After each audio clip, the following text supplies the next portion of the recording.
Is a book called Legacy. It's about the All Blacks and how they had been an iconic team, and that had kind of lost their way, and then they had to rebuild. And when they rebuilt, they went back and studied their past. They have, I think it's 15 rules that they started to live by, and one of them was plant trees that you'll never see, and it's about leaving places better than you found them. And I was obviously disappointed after the game. I really wanted our seniors to have a chance to continue to battle and fight to be a CFP team. And you think about planting seeds that you'll never see. We're obviously disappointed about the game. We'll never accept losing. We'll never make excuses about losing. But I do want to say that I thought the effort of the guys that won't be here, in the future when all those things come to fruition, I thought the way they rallied around Dylan when he got hurt and then rallied around TJ, the way that they carried themselves, the way that they played, I think it's the first time that they've been held to 21 points this season. USC's offense was the first time that they've been held to 337 yards since 2023. I thought the way they fought and battled and competed for each other when they had some bad breaks, I think those are the things you can build off of. I thought what Troy Dannon and Courtney Gaucher and Brendan Meyer and our marketing team, everyone did with the blackout, will have a profound impact on what we're trying to get done moving forward. I thought our crowd, our student section, I'm standing out there with 5-star after 5-star after 5-star after 4-star after 4-star, and saying, look at that student section. Guys said, I've never seen anything like it. And while we're disappointed, we still show up the next day to work and we meet with all the recruits and we talk to them, and they're ecstatic about what they saw here. And so I do think it's important, while we're disappointed and angry and upset, to also be very, very, very grateful for that atmosphere, for that crowd, for that opportunity. And I'm really proud of, to be quite honest, I didn't sleep on Saturday night, and I came in to watch the tape first thing, and some of the best football many of our guys have played. Significantly. And so we're sitting here at a crossroads right now as a team. And it's an unbelievable opportunity for us. See, if you go back to my first year at the press conference, what do they call it, the Big Ten Media Days? If you remember, which they probably don't, I said something like, "We have to learn to get people to respect Husker football again." And we've had a chance to play Michigan, and we lost by 3 points. We had a chance to play USC, we lost by 4 points. So we have to chase those 3 points and those 4 points. We have to get better. We have to continue to recruit. We have to lift and run and do all those things. But I also think these next 3 games are some of the most important time for our team and for our program moving forward. This team, the guys that are here, they deserve to leave as winners. They've done everything we've asked them to do. And B, we have to on a national narrative, we have to become someone that people respect. And it starts with ourselves. When we respect ourselves and don't talk trash about ourselves and don't go out there and not do things right. Like when we do things at a high level, we show respect for our program and our future, then I think people nationally will. So I know for me this week, I'm going to do the best job I can for TJ Lateef, because leaders insert themselves in the point of friction and try to take stress off. And I know Sierra Wright, and I know Javen, and I know Deshaun, and I know Rocco and all those guys. Every single person in our organization is going to try to do a little bit more so that TJ Lateef can be successful. And I think we could be like an average team and just go out there and be disappointed, that we lost last week and have a bad week, or we could come together and unite. And so I told our guys, either you're in or you're out, and they've all said that they're in. And I would say that to everybody. It's going to take every single one of us. But people nationally will never respect us until we respect ourselves. And I'm talking about our conference, the decisions that they make. I'm talking about the national media. I'm talking about fans. I'm talking about recruits. We have to, in my opinion, at this time, come together and absolutely continue to sow seeds that will manifest themselves in the future. So I wanted my team to hear that. I believe 100% in TJ and what he's going to get done. And we're going to put a great game plan together for him. I hate it for Dylan. I love Dylan. If anyone says anything about Dylan, just know this. The kid had a broken leg, and he was warming up and begging me to play. That's all you got to know about that kid to know who he is. I got home that night. I didn't know when I was sitting here with you guys. I thought he had an ankle sprain. And I got home, and literally my daughter was the first person to tell me, because I go one way and my daughters were walking through, and they found out as he found out in the training room, and the doctor called me to tell me what character, what toughness, and I'm very grateful for him. Grateful for like the O linemen who haven't gotten reps at tackle, and also they have to go out. Tyler has to go out and play tackle. So we'll come together as a team this week. Sorry for that being so long, but I thought I needed to at least address the positives from Saturday. Does Dylan need surgery? Like, what is his road ahead? Dylan will have surgery this week. What is it exactly? Broken fibula. Right. Is that like, how many months would you say until he's full? I don't want to start talking like I'm the doctor. I know what they told me. They said if it could be surgical, could be non-surgical. They said somewhere like 8 to 12 weeks, but I don't want to start getting into all that. But it is surgical. It was recommended surgery, so it's not like it's like a hey, battle your way through it type deal. Did he travel to UCLA? He'll be having surgery. Yeah.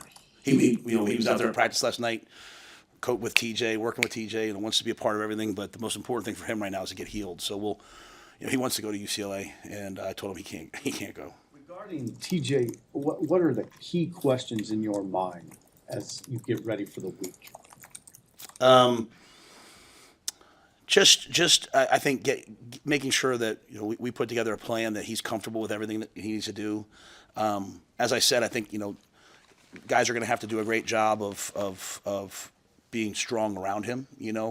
But I mean, even in the game, he came out with a check on down in the red zone, and he checked it. He saw 0. He checked it to a tunnel screen. Jacory's wide open, is going to walk in. He just dropped the snap, and so he's mentally though at a really really high level. And so he just needs reps. When you're the backup quarterback, you're getting reps, but not as many. And so now he needs reps. Jalen needs reps, and anybody else we use at quarterback will need reps this week. Does Marcos then go to the third spot, like your third traveling quarterback? Yes, sir. With Dylan, how would you summarize what he got done and how he helped the program this year? Yeah, I mean, I thought, I think Mitch asked me a great question. I didn't know how to answer. Like, hey, I thought we were in a great spot in that game. Like, we had done a great job of establishing the line of scrimmage, running the football, not taking sacks, and I felt like, we got to that point where, like, hey, we were going to be able to really kind of open up in the second half and kind of take off. And, but Dylan, to me, when Dylan decided to come here, he legitimized coming to Nebraska on the national recruiting scene, and that's allowed us to get other big-time players. He played as a freshman, which is, you have all the accolades and you take all the arrows. He came in this year. He was better. He was in better shape. He's grown as a leader. And as miserable as this time's going to be for him, this is a really good time for him as well. He's going to have a chance for once to sit there and watch. I think that's really valuable for when you don't have the pressure of playing. You get to sit there and watch and learn. I know he'll be involved in game planning and ideas, and he'll rally around TJ. I mean, it's just such a. I got a text from TJ's dad saying, hey, on behalf of please don't let Dylan know how much we care about him. Then I got a text from Dylan, can I please go travel for TJ? And then it's just he's just such a great teammate. And if you watched it, after he got hurt, every single player on our team, I think, went up to Dylan and hugged him and said, hey, we got you. And no one knew what it was at the time. They just thought it was an ankle. So I think when you have a player that gets that much notoriety and accolades, and he's as humble and as team as Dylan is, it sets the tone for everybody in the building. How did TJ Lateef win the backup job back in training camp? And you've been through this before with true freshmen and other places. How do you prepare a true freshman for this season? Yeah, I think. I think he's really smart. So he was always on time, always knows the progressions, always knows the checks. So you can trust him in those things. He's got amazing arm talent. He can spin it, and he can run. He can move. So I think when you're playing, young players. Pat Stewart had mentioned this to me like a couple weeks ago, just in the NFL. One of the guys he was with the Patriots with had said, if you want to draft a quarterback and play him young, he better be able to run because the game goes fast and you have to move. Even in the game the other day, you saw TJ was able to run some zone read RPO plays. The guy wasn't open. He was able to run. He was able to run on some plays, and so I think he was able to just kind of bring a little bit of all that to light. And so, this week to me is not about TJ. At least my message to our guys. It's about everyone else making this where every single person has to do their job at such a high level that TJ can just do his job and not try to do anything more. But TJ can do his job. He's an excellent player, and I think everyone's going to see him play really, really well. How do you go about starting to talk with him or prepare him at all for not just the fact that it's his first start, but that it's at the Rose Bowl, right where he grew up? Yeah, I think we have. Is it 8 guys? 8 guys? excuse me, going back home, to California, which I think is cool. And I think California is an area we want to continue to recruit. USC, we were before the game, we had a bunch of kids from California. USC's coaches were kind of creeping over to them. I told them, get away from the guys. I mean, good for them. Those are great guys on that coaching staff. I don't mean that in any way other than just being funny. But I think it's going to be exciting for TJ. One of the things that has impressed me the most about him since he's been here is just his humility. He's just one of the guys. He's just a great young man. I mean, he gets good grades. He's never on a list. He's never in trouble. His family's awesome. And so, I coached him on Sunday like he was a veteran. I mean, I showed the opportunities we could have had. Hey, if you do this. Because I want him to know that I have so much confidence in him that I'm going to coach him like Dylan. And, Sam asked a great question after the game where he said, hey, maybe could you guys have taken a couple more shots? Well, they were called, and sometimes they were there. And whether it was protection, whether it was he ran instead. And so TJ's our starting quarterback now, and he's a starting quarterback in Nebraska. So when I talk about people respecting us nationally, it's part of that is us too. He's got to go play the way guys play, and I can't wait to see him play. I mean, for me, that's why I talked about this time for us. Okay, Matt, you think you're a good coach? Okay, Dana, you think you're a good coach? Now go do this. Go win these games. Go take a freshman on the road twice and come back and play your rival. And that's, either our team, like I said, they either go like this or they come together like this. And so, either you're with us or you're not. And that's everywhere. I mean, either you're with us or you're not. And so what I've seen is our guys all be with us, and I love it. They're coming together. They're rallying around him. And it would just be so average, Mitch, to go out there and be like, well, we got a freshman quarterback and it is what it is. No, we're not doing that. We got TJ Lateef, and we're going to rally around him. How's Emmett's body been holding up with the workload through 9 games?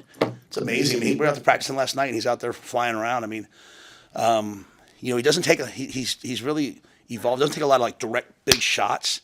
He does such a good job at the point of contact of cutting back and avoiding. You talk about a story. Now this guy's one of 2 players in the country with 1,000 yards rushing, right? I think he's second in the Big Ten in rushing, or leads the Big Ten in rushing. Second. So, I just really proud of him, and I think every game I still wish we'd get the ball to Mosey and Mackay a little bit more. I mean, I think they've earned those opportunities, but the guy, he's just hot, and so we went into that game knowing, hey, in this weather and we wanted to really establish the run early and then let that open up. Even that last drive of the first half, we went down and scored the touchdown. You started to see us open it up a little bit and throw the football. But no, Emmett looks great, looks healthy. What is the conversation like in your mind? You only gave up 21 points, you shut down their passing game, but you gave up 200 yards rushing. How do you reconcile all that? How do you think through that? Yeah, so I'm never going to be okay giving up 200 yards rushing. But this is like last week you guys kept asking me about, this is one of the most prolific offenses in football coming off a bye with everyone healthy. And Notre Dame was able to hold them to 396. We held them to 337. What I showed our team was there were 6 plays. Okay, so we stopped them on second. On third down, they threw a big fade. They then ran a zone read, which got into his job, unfortunately, and they ran it. They ran a zone read again. They ran a 2-point play. Then they got the ball back. They threw an incomplete pass, and then they threw a flea flicker. So in 6 plays, they had 107 yards. And what our team needs to do, and what our coaches need to do, and what I need to get us to do is settle down on those 6 plays when things start going bad against us and just play the next play a little bit more focused and not worry about everything. So we gave up 337 yards. We gave up 107 of those yards in 6 straight plays. If they don't get the pass interference in the end zone, put the ball at the 2, I mean, we were playing good red zone defense, which was one of our challenges this week. We held them to 2 field goals early on.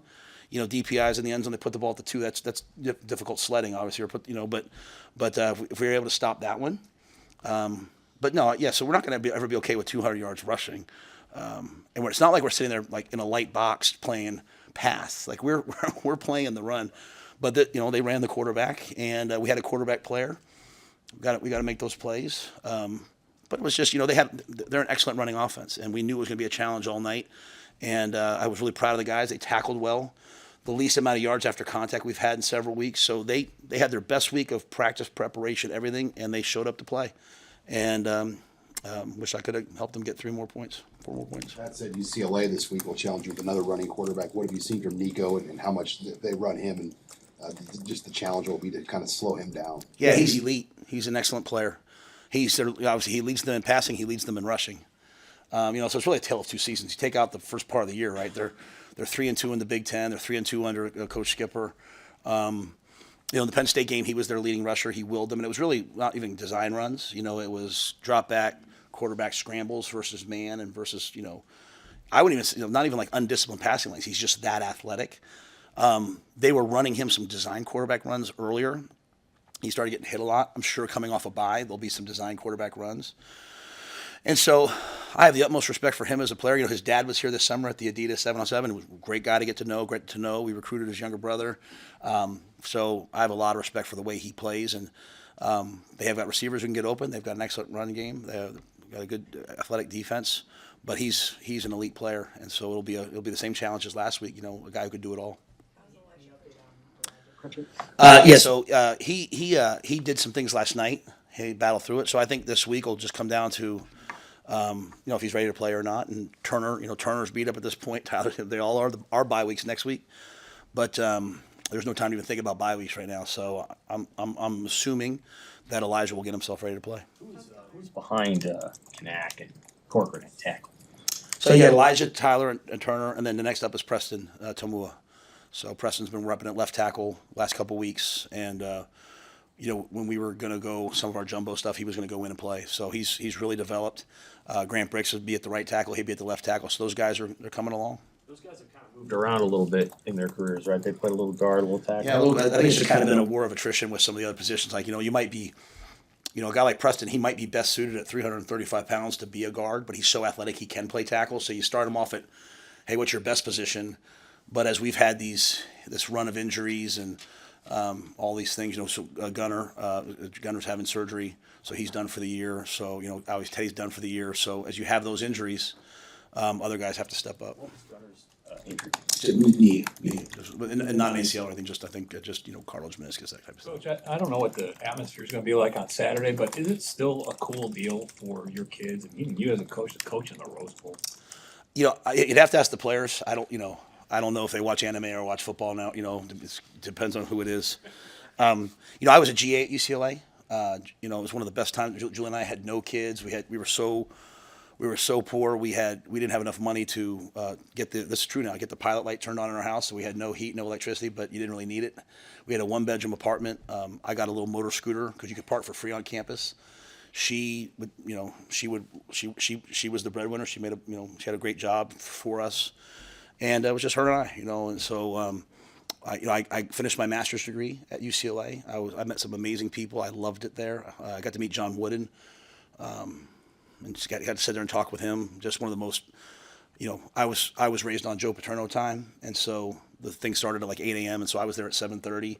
Not a lot of other people were there at 7:30. So he spent like 20 minutes talking to me where I was from, and at the end of it, there's 200 people in the room. And as I was walking out, he said, "Give my best to Julie, Matt." Like just the most amazing man. So, yeah, for me, going back to UCLA and going back to the Rose Bowl, as a player at Penn State, we went to the Rose Bowl. I didn't play in the game, but I was there. And then I had a chance to coach there under Coach Snow. It'll be awesome. And I worked with Kelly Skipper, Tim Skipper's brother. He was our running back coach. And so I think Tim's doing a great job. And Jerry Neuheisel, the OC, is doing a great job. So they've got things rolling. So it'll be an unbelievable battle, an unbelievable challenge. You mentioned watching back the film, there were some guys you felt were playing their best football. Any specific guys that stood out in that? Yeah, I'd say across the board on defense. I mean, it was by far defensively I don't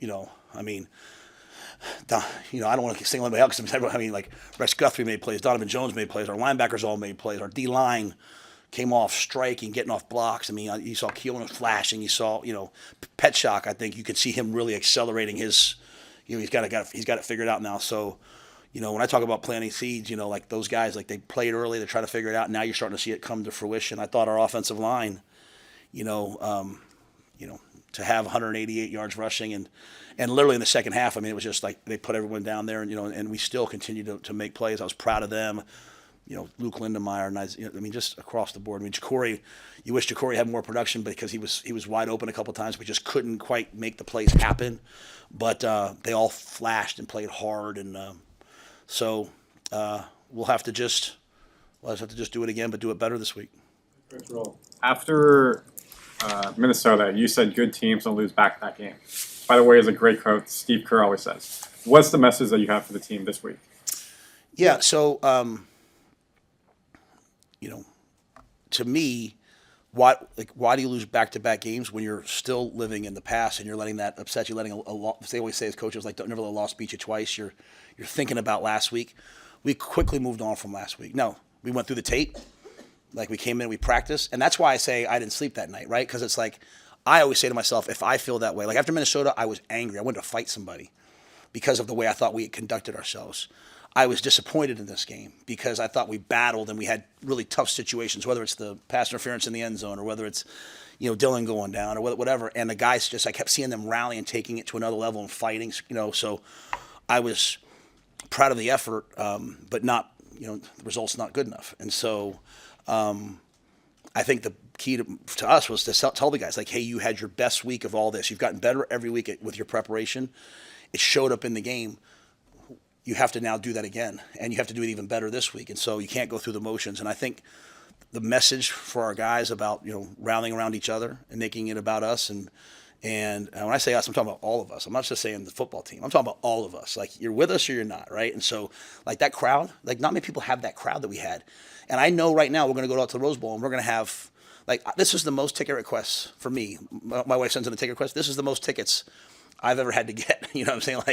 Like, because everyone's excited to be there, and then we have friends out there, and people are going out. So I just know that it's an unbelievable opportunity, and we're going to be grateful for the fact that we get a chance to go play a hot UCLA team in the Rose Bowl, 8:00 at night, in front of a huge Husker crowd. So I think it's not living in the past, but just always saying what's next and moving on to the future and being grateful for the future that you have.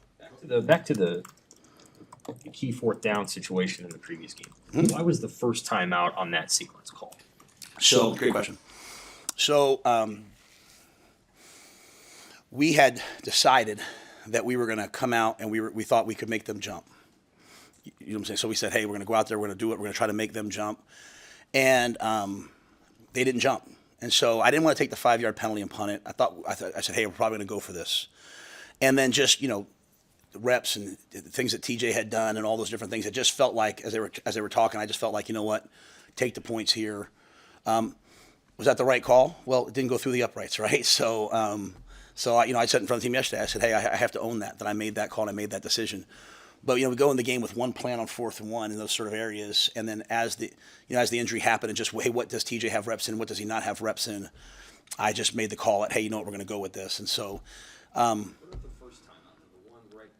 series, like if the clock was running down and you were talking to the refs. Yeah. Well, no, that had nothing to do with the refs. I thought they should have pumped the clock, right? Because they had shut one of our players down. There was some stuff going on. I just thought they'd pump the clock, and so, getting the play call in, he's using the wristband, getting it out, all those different things, them all being lined up, and so I was yelling at the ref to pump it. Like, they pump it. They whatever, doesn't matter.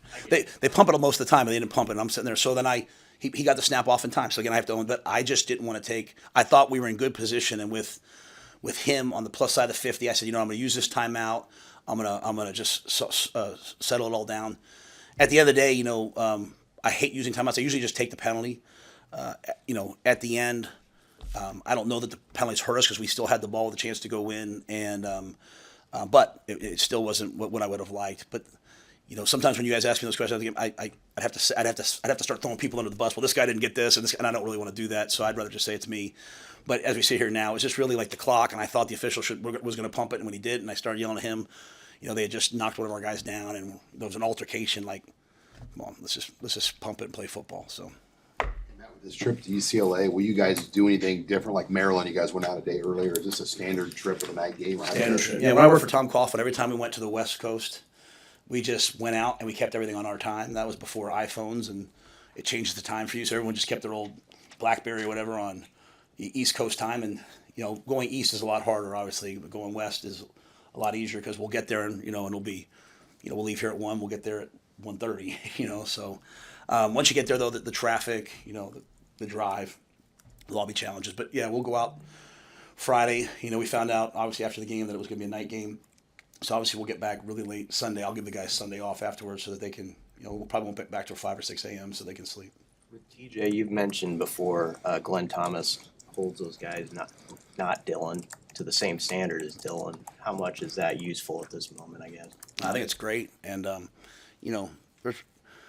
our process, a lot of guys when they come in, they're struggling with it. They're used to like, hey, in a period, hey, we'll give 10 reps to the ones and 4 or 5 reps to the twos, and we don't do that. We give equal reps to the ones and twos, and I think you can see why now, right? Because now you have your backup right tackle, you have your backup left tackle, you have your backup quarterback, and thankfully they've been getting reps all year, so they've been trained. Now in game week, the quarterback gets a few more reps, so I'm hopeful this week, and we'll probably give TJ some more reps this week just to make sure he feels really good about everything that we're doing. That's, I told the team last night, like, hey, I know it was a late game, but we're going to go out and practice tonight. I think TJ needs that, and every guy was like, yeah, they do. You talked a lot about Sierra. So has John. But can you comment on the job that he did on Lemon Saturday night, and how maybe it's sometimes hard to judge him because the stats aren't there since nobody's throwing at him? Yeah. I think when you're a really good corner, a really good DB, you shouldn't have a lot of stats. Now, what happens is sometimes in college football, there's a lot of teams that play a lot of zone coverage, and so guys will have 4 or 5 picks. You see it sometimes when guys come up in the portal. To be quite honest with you, Mitch, like they'll say this guy has 6 picks, and you watch him, and then you watch his man-to-man reps. You're like, wait, he's not really a great cover guy. This ball got tipped, and he caught it because they're all playing with vision to the quarterback. We play probably 60 to 70% man or match coverages, and so our eyes are on the DBs, and so that's why I said to Sip earlier, like it's not like we're sitting there playing with light boxes and trying to defend the pass. We're playing man, you know what I mean, and just saying, hey, we're going to try to defend the run and stop you. So I think Sierra's been fantastic. I think Donnie, Mar, all those guys in the back end have played really, really good football. Rex Guthrie stepping up, but Sierra, when you play, he made the move to go into nickel, and when you play nickel, you have to defend the run. You have to be able to go play a half. You have to be able. So he does a little bit of everything. But Mekhi Lemon's one of the best players in the Big 10, in the Big 10, and I thought Sierra played him really well, and really proud of him. Has Merritt been dinged up? Dawson Merritt? Yeah. He was questionable for the game. Got banged up last week in practice, so I'm hopeful maybe we can have him this week. I am not sure though as of right now. He didn't go last night. We'll see if he goes tomorrow. Was Cortez Mills available last week too? Yeah, I believe he was out there at one point. So. What about Quentin Nye? Eyes pulled his hamstring late in the week, so he was. We warmed him up before the game, tried to get him moving around, and just wasn't able to go. Thank you. Thank you, guys.